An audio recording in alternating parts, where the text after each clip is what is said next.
Next topic is purification of organic compounds. Purification of organic compounds.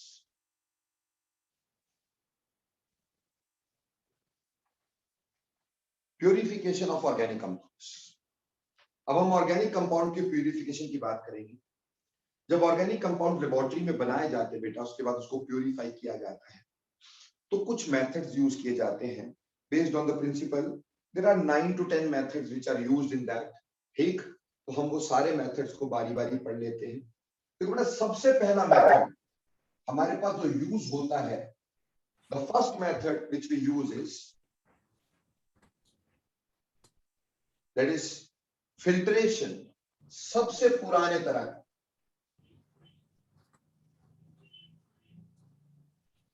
Filtration. ठीक है जी। Filtration जो है ये बहुत ही सिंपल है। It is the process of filtration. हम इसमें क्या प्रिंसिपल लेंगे?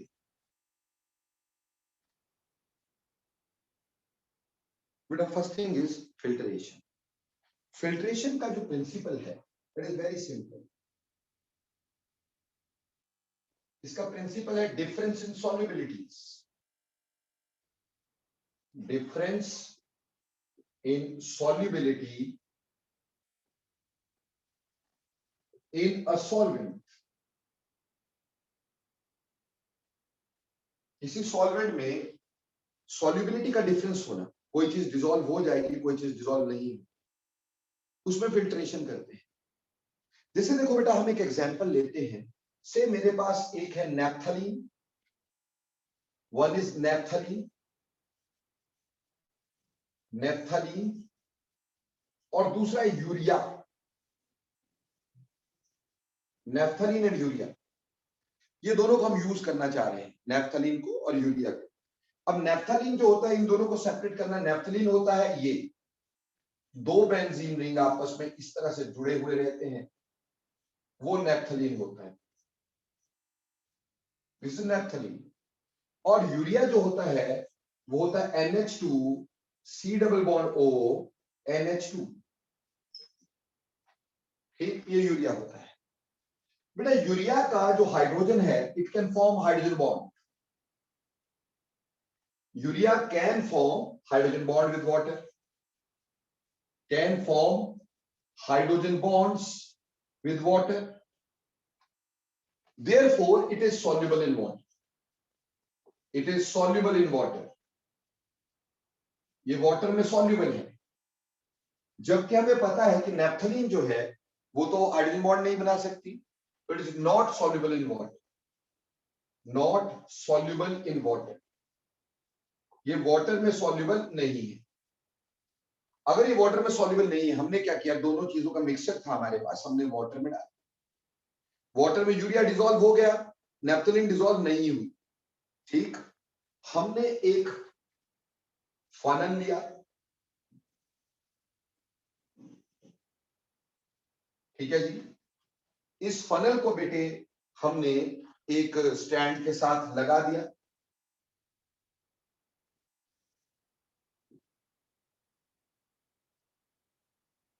ऐसे स्टैंड के साथ इस फनल को जोड़ दिया हमने। ठीक, this is the stand we are having.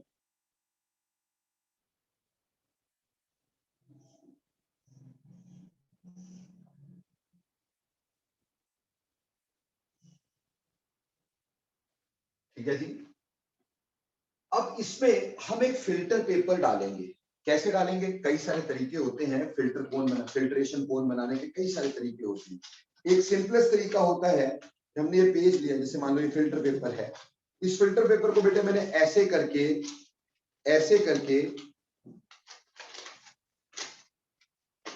पहले एक फोल्ड यूं किया, this is my first fold, और फिर उसमें सेकंड फोल्ड मैंने यूं कर दिया, यूं करके सेकंड फोल्ड किया। ये पहला सिंपलेस्ट तरीका होता है फिल्ट्रेशन कोन बनाने का। अब ऐसे इसमें 4 लेयर्स हो गए, तो 3 लेयर एक साइड करो और एक लेयर को एक साइड करो।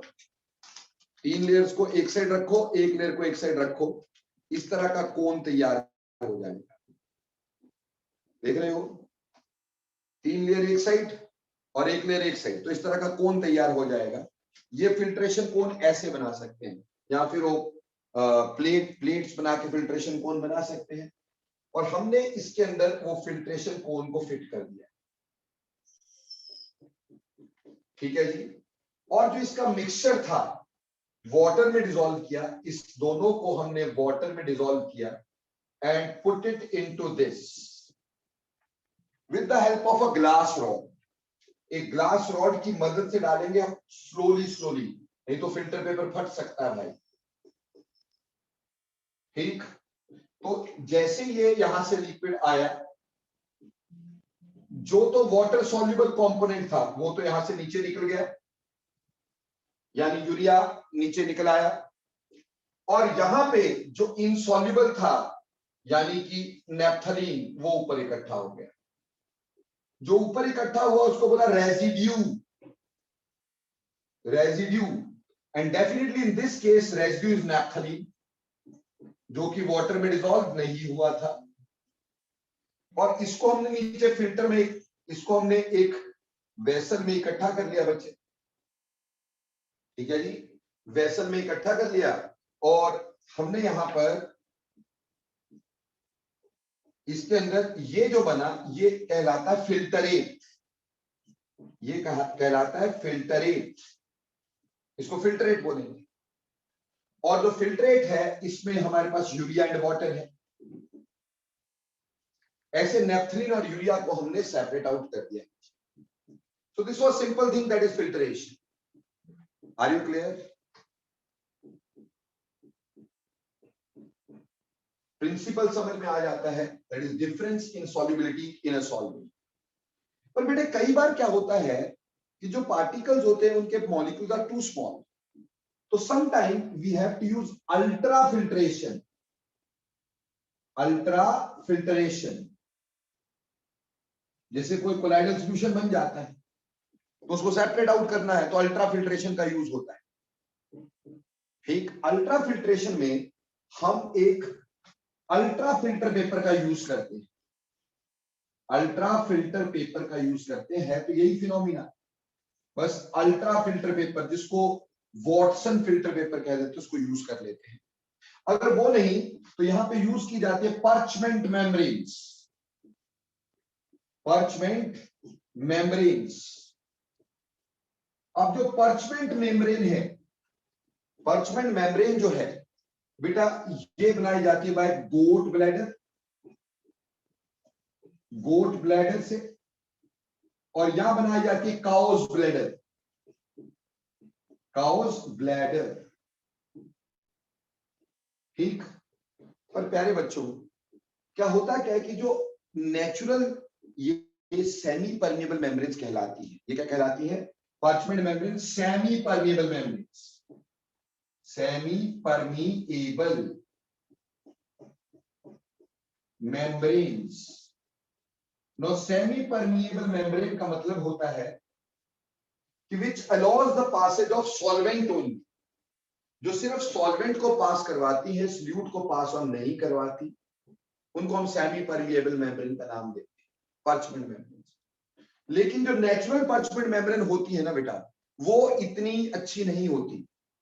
ठीक, वो इतनी आइडियल नहीं होती, तो हम लेबोरेटरी में इसको जनरेट करते हैं artificially, artificially this can be formed semi permeable membranes, semi permeable membranes, membrane can be formed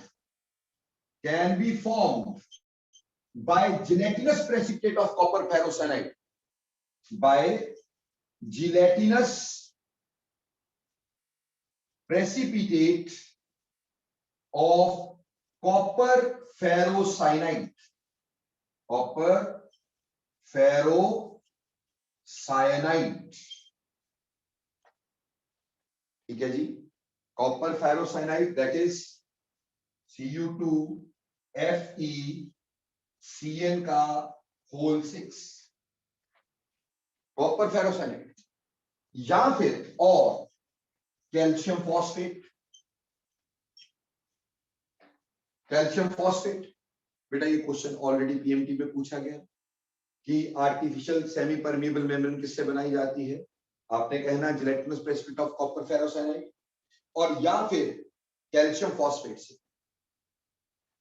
बेटे इसको बनाने के लिए फिल्टर पेपर को, एक ग्रेडेड फिल्टर पेपर बनाने के लिए हम एक और चीज यूज करते हैं, कोलाइडियन। कोलाइडियन, कोलाइडियन क्या होता है ये भी पेपर में पूछा गया already. Collodion is solution of colloidal solution of cellulose trinitrate, cellulose trinitrate, ठीक, इसका कोलाइडियन बनता है। हम क्या करते हैं, सिंपल फिल्टर पेपर लेते हैं, कोलाइडियन के सॉल्यूशन बनाते हैं और उसके अंदर उसको डिप कर देते हैं, और डिप करके फिर उसको बाहर निकाल के सुखा देते हैं। तो जो फिल्टर पेपर के पोर्स होते हैं, उन पोर के आसपास कोलाइडियन इकट्ठा हो जाता है। इकट्ठा होकर कोलाइडियन क्या करता है, उसके पोर साइज को छोटा कर देता है ना। तो फिर छोटे छोटे पार्टिकल भी उससे नहीं निकल पाते, उसको अल्ट्रा फिल्टर पेपर बोल देते हैं। समझ में आई बेटे बात? ठीक है, जैसे घर पे आप चाय छानते हो ना भाई, है ना, चाय को फिल्टर करते हो, चाय को फिल्टर करते हो छन्नी से, सीप से। कई बार वो सीप के जो पोर्स होते हैं बंद हो जाते हैं, ठीक, क्यों, उसके ऊपर कोई छोटे छोटे पार्टिकल इकट्ठे हो जाते हैं। ऐसे ही कोलाइडियन जो है वो उन ओपनिंग्स के आसपास इकट्ठा हो जाएगा, और जिसकी वजह से ओपनिंग छोटी हो जाएगी तो छोटे छोटे पार्टिकल नहीं कर पाएंगे, तो वो अल्ट्रा फिल्ट्रेशन होती है। तो अल्ट्रा फिल्ट्रेशन तब की जाती है अगर पार्टिकल्स बहुत स्मॉल हो, ठीक। तो बेटा उसमें अल्ट्रा फिल्टर पेपर यूज कर सकते हैं। पार्चमेंट मेम्ब्रेन जो नेचुरल है वो goat bladder, pig bladder, cow's bladder ऐसे बनाई जाती है। आर्टिफिशियल बनाई जाती है by gelatinous precipitate of copper ferrocyanide और कैल्शियम फॉस्फेट। और या फिर collodion is used to make a simple filter paper into an ideal semi permeable filter paper. बोलो बेटा, filtration is clear or not? हाँ जी, is it clear or not?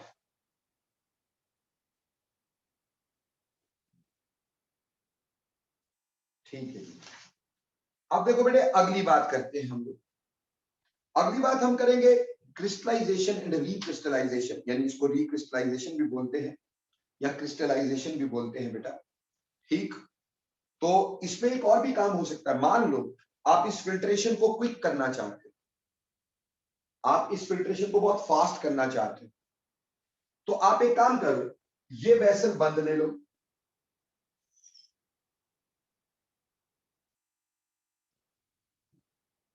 ठीक है जी, और इसको एक वैक्यूम पंप से जोड़ दो, ठीक। किससे जोड़ दो?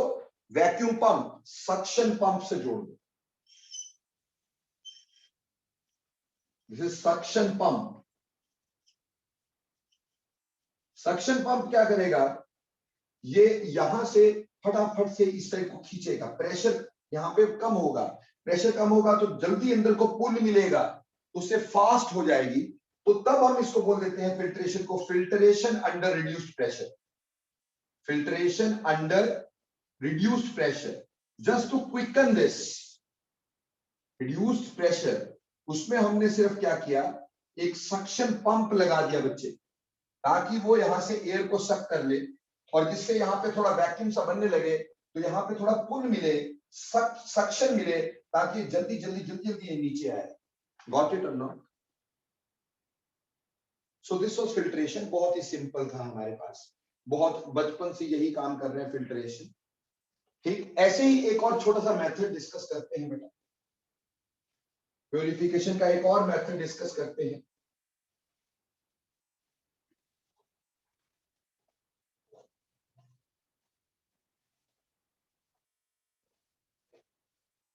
हमने अभी सॉल्युबिलिटी की बात की थी, पर अभी हमने बात की सॉल्युबिलिटी इन वन सॉल्वेंट। दो चीजें जिसकी सॉल्युबिलिटी एक सॉल्वेंट, एक ही सॉल्वेंट में डिसॉल्व किया, लेकिन एक होती differential extraction.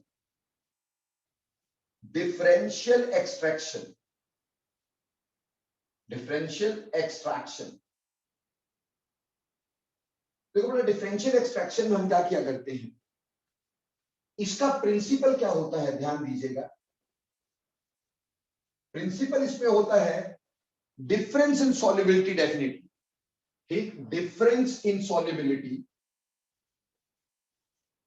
Difference in solubility in two different solvents, in two different solvents,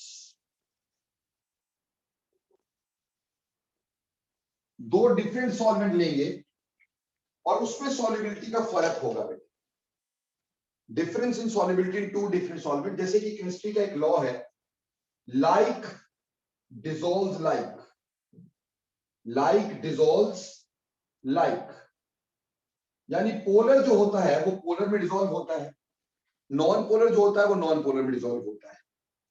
जैसे मान लो मेरे पास एक मिक्सचर है NaCl प्लस नेप्थलीन, नेप्थलीन, हम ये अच्छे से जानते हैं कि NaCl जो है वो पोलर है, तो will dissolve in polar solvent, will dissolve in polar solvent like water, ये वाटर में डिसॉल्व हो जाए। और नेप्थलीन नॉन पोलर है, नॉन पोलर है तो will dissolve in non polar solvent, will dissolve in non polar solvent, non polar solvent like CCl4, CS2, benzene etcetera. ठीक, हमें इसको सेपरेट आउट करना था। यहां पे एक इस तरह की फनल होती है जिसको हम डिफरेंशियल फनल बोलते हैं।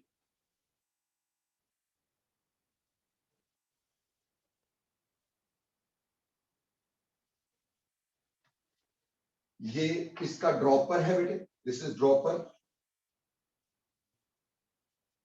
अब हमने क्या किया, इसमें वाटर भी डाला और इसमें बेंजीन भी डाला। NaCl वाटर में डिसॉल्व हो गया, नेप्थलीन बेंजीन या CS2 में डिसॉल्व हो गई, जो भी नॉन पोलर सॉल्वेंट डाला था, और ये दोनों आपस में मिक्स कभी भी नहीं होंगे। हमने इसके अंदर इसको डाला तो इसकी दो लेयर्स बन जाएंगी, ठीक है ना बच्चे। एक लेयर जो कि मान लो एक्वस लेयर हो गई, एक्वस लेयर, और एक मान लो non aqueous layer, non aqueous layer, non aqueous layer जिसमें कि हमारे पास नॉन पोलर सॉल्वेंट है। बेटा ऐसा मत सोच लेना कि ये नीचे ऊपर, वो डिपेंड करता है डेंसिटी पे, जिसकी डेंसिटी ज्यादा होगी वो नीचे, जिसकी डेंसिटी कम होगी वो ऊपर।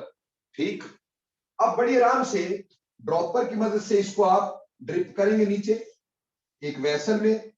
तो पहले हमारे पास ये वाली लेयर अगर एक्वस नीचे है तो पहले एक्वस आ जाएगी नीचे, जब इसके जंक्शन तक पहुंचेंगे तो फिर 2-3 ड्रॉप बाहर फेंक देना, है ना भाई, ताकि मिक्सर न जाए, और फिर अगला अगले वेसल में निकाल लें।